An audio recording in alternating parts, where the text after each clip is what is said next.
ekiri mu Uganda bakyagenda mu maaso okutenda omukulu Bobi Wine munnange kakati nno ku ddwaliro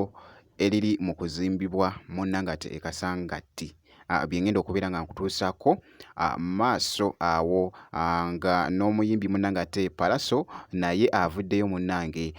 ekizimbe kye kyali mu kuzimba munnange nakyo kinaatera okuggwa bye ngenda okubeera nga nkolagako mu maaso awo kakasa nti no vidiyo ogimpeera like kw'ossa ate n'okusubscribinga kati kansooke nkutegeezeko munnange wabaddewo munnange olugambo olubadde lutambula okwetooloola munnange ate media esayidi eno mbu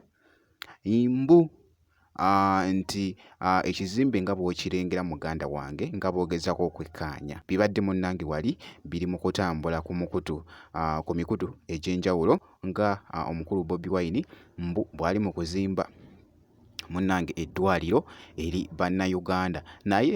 ligenda kubeera lya bwereere munnange bye biri mu kutambula esayidi eyo era nga bw'ogezaako okulaba ebifaananyi ebyo bibadde bikutte akati okwetooloola munnange esayidi eyo njagala ompe endowooza yo gw'olowooza nti nno singa nga kituufu nga Bobi Wine ali mu kuzimba munnange eddwaliro lino e Kasangati gw'olowooza nti nno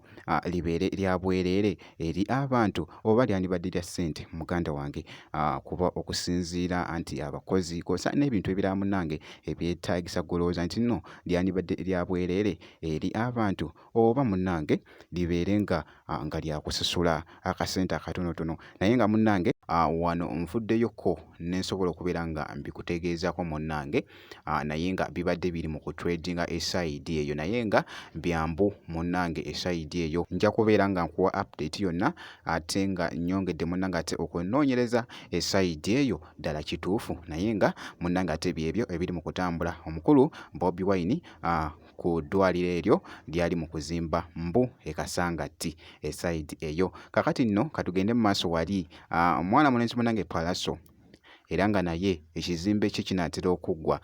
jjukira nti nno yavaayoko wali n'atugamba nti nno awantu wano waali mu kuzimba oba ekizimbe kino kyali mu kuzimba wagenda kubeerawo ebijjukizo by'aba Mayanja famire muganda wange gwe alaba Jaminat Yogi bw'atyo bwe yatugamba era nga bw'ogezaako munnange ate okwekkaanya ekizimbe kinaatera okuggwa.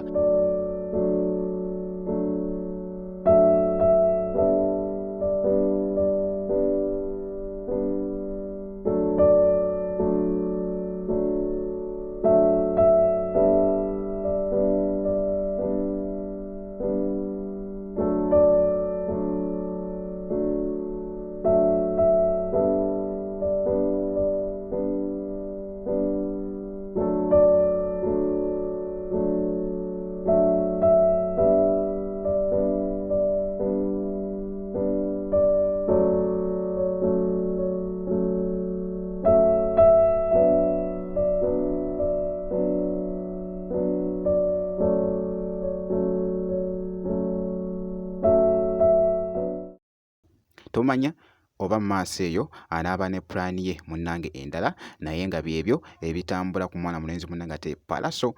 ku kizimbe kye kino kyali munnange ate okuzimba nkugambe nti nno kyetadde bulungi